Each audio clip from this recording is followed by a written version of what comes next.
जो है 13 जुलाई 2025, जो मेरा लास्ट टाइम इंटरव्यू जो हुआ था वो रेंटल एरोमेटिक्स में लैब अटेंडेंट के लिए 13 या 12 जुलाई भैया म्यूजिक ऑफ करवा इसकी बहुत दी है अपनी क्लास में लेके जो है होता है। तो जो है 12 जुलाई मंडे का दिन था 2021 में जब मेरा इंटरव्यू हुआ यहाँ पे रेंटल एरोमेटिक्स में, तो वो लैब अटेंडेंट के लिए हुआ था। बट जब कंपनी के अंदर एंट्री हुई मेरी तो कंपनी देखते तो बहुत खुश हुआ कि बहुत बड़ी कंपनी है।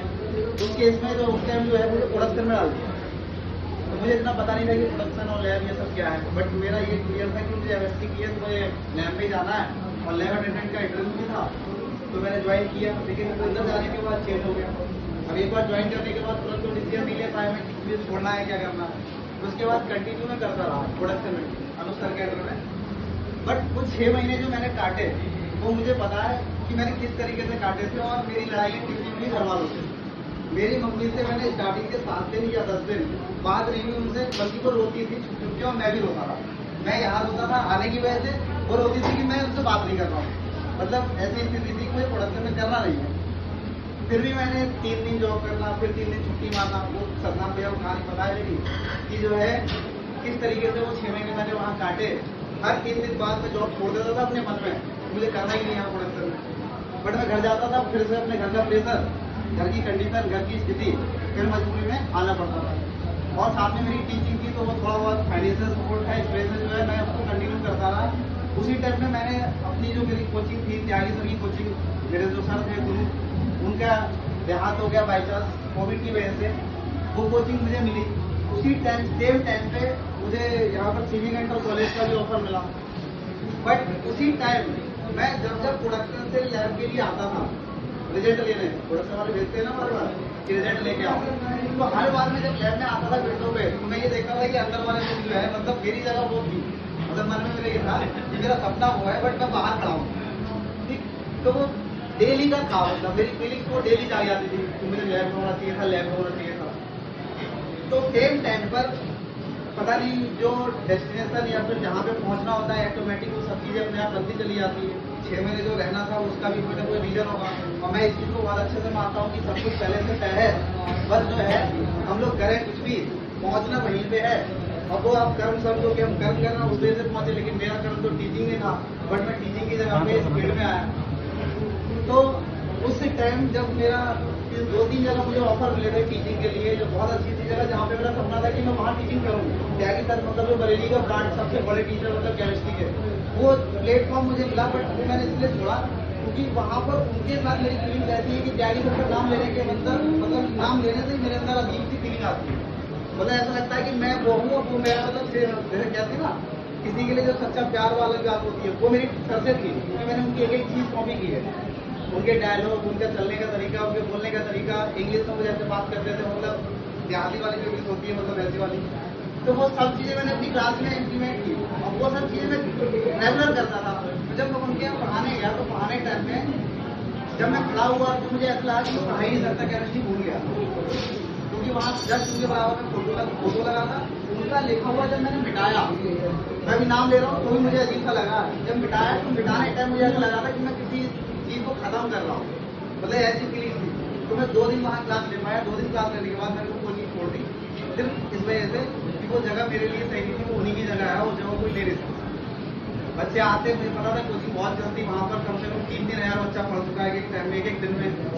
तो वो जगह मैंने छोड़ी बस इस वजह से कि वो है, मुझे लगा कि वो सही नहीं है मेरे लिए, उनकी जगह मैं नहीं ले पाता। फिर यहाँ पर सेम टाइम में मुझे लैब से ऑफर मिला, उसके जो है मतलब कुछ करता कहो या फिर कुछ भी। जब मुझे वहाँ जाना था प्रीति सर उस दिन में आया नहीं था, मेरी छुट्टी थी।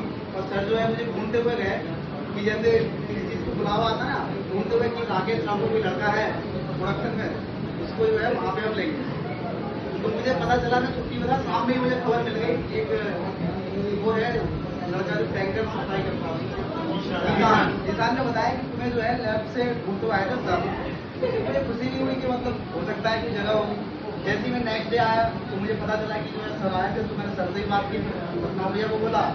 अगले दिन अमित सर मिले, तो अमित सर को उससे पहले मुझे पता भी था कि पिछले टाइम बिहार गए, बट उस दिन पता चला कि बिहार के, तो मैंने उनसे भी अप्रोच लगाई, बोले ठीक है सब हो जाएगा, टेंशन। तो वो कुछ नाम जो है मैंने मेंशन किए थे, उस वैसे मेरे सभी लोग सबसे अच्छे मतलब रिलेशन है, ऐसा नहीं कि किसी का स्पेशल मैंने नाम लिया, तो उसके लिए कुछ ना कुछ कहानी थी, इन लोगों के लिए नाम लिया था। मेंशन करने का मतलब बस सिर्फ इतना लॉजिक था, बाकी सर से मेरी बॉन्डिंग अलग है, भैया से अलग है, हर किसी से अलग है।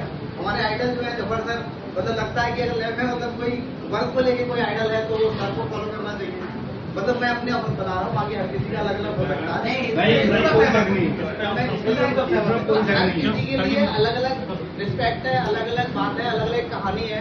और उस पोस्ट में हो सकता है किसी को लगाओ कि मेरा नाम मेंशन नहीं है, कुछ नहीं है, वो रिस्पेक्ट सबके लिए सेम है, वो ऐसा कोई ना समझे।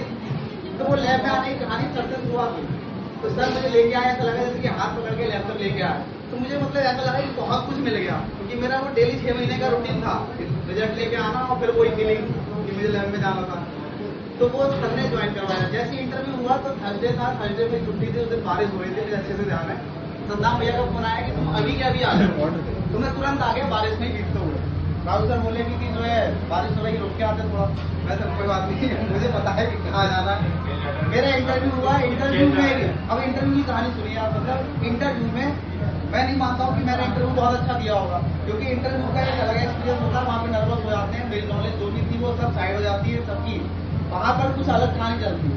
उस इंटरव्यू में भी मुझे ऐसा लगा कि पांडे सर मेरे लिए जो है वो भगवान बन के आया, उन्हें हाथ पकड़ के लैब में मुझे खींच के ले गया।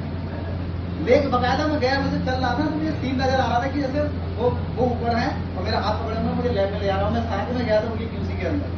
मेरा इंटरव्यू में फाइनल हो गया था, राहुल सर बोले कि जो है ठीक है वो आपको सेलेक्ट कर रहे हैं और आप जो है नेक्स्ट ज्वाइन करोगे। लेकिन फिर कहानी स्टार्ट होती है कि जो है क्यूसी या क्यूए किस में जाओगे। तो मेरा पहले क्यूसी के लिए हुआ था जहाँ तक मुझे पता है। उसके बाद जो है नेक्स्ट डे जो है कुछ प्लान बनता होगा शायद सर लोगों का ऊपर अपर मैनेजमेंट में, तो बोले कि एक्सपीरियंस की जरूरत पड़ेगी। तो फिर एक बार झटका लगा कि मतलब जगह पे वो क्यूसी वाली थी, फिर मेरा इंटरेस्ट ऑर्गेनिक केमिस्ट्री में और थोड़ा था कि मैं कुछ करूँ उधर ही जाके। फिर मुझे भैया मिले आसमियत, मैंने कहा भैया ये बताओ कि मेरी कोचिंग चलती रहेगी या नहीं, जनरल किस में रहेगी, क्यूसी में या क्यूए में। तो एडवाइस दी कि मैं जनरल यहाँ चलती रहती है। मैं ठीक है मेरी जनरल तो मैं क्यूए ज्वाइन कर लेता हूँ। मैंने हाँ बोल दिया, क्योंकि मुझे तो चाहिए था लैब, चाहे इधर मिले इधर। उसमें भी मेरा लालच ये था कि अगर मैं क्यूए में रहूँगा तो क्यूसी का सीख लूँगा। बट काम के दौरान मुझे लगता है कि वो कोई हो नहीं पाता है, क्योंकि 1-2 दिन भी मैं उसमें गया तो मुझे कहना नहीं चाहिए, तो टोक देते हैं कि वहाँ क्या कर रहा है। क्यूए में है तो क्यूए का ही वर्क कर रहा है, क्यूसी में सीख रहा ही नहीं है। चोरी छुपे उतनी वो बात आती नहीं है। फिर 2 तरीके से आप चल नहीं सकते कि क्यूसी में सीखे और क्यूए का काम करें, तो माइंड भी एक जैसा नहीं होता। तो वो एक कहानी थी क्यूए से क्यूसी और क्यूसी से क्यूए में जाने की। तो वो मेरी जर्नी जो है 12 जुलाई 2021 से लेकर और 12 जुलाई 2025 जो मैंने कल अपना लास्ट डे अपने हिसाब से रखा, उसका रीजन भी कहीं ना कहीं यही था कि मैं अपने हिसाब से लास्ट डे ज्वाइन कर लूँ, कि वो मेरा लास्ट पहला था और 12 जुलाई 2025 लास्ट हो गया। तो इसलिए आज की छुट्टी कर ली और कल जो है मैंने अपने हिसाब से लास्ट डे मनाया। तो ये 4 साल का सफर आप लोगों के साथ बहुत अच्छा रहा, बहुत कुछ सीखा मैंने। हर किसी से इंडिविजुअल कुछ ना कुछ सीख मिली है। अब वो मैं सब चीज बता नहीं सकता, आप लोग अपने हिसाब से सीखो कि मैंने किससे क्या सीखा। प्रधान भैया से कुछ और सीखा, अभी सर से कुछ और, तो सभी लोगों के लिए अलग अलग है। Thank you so much for this treat.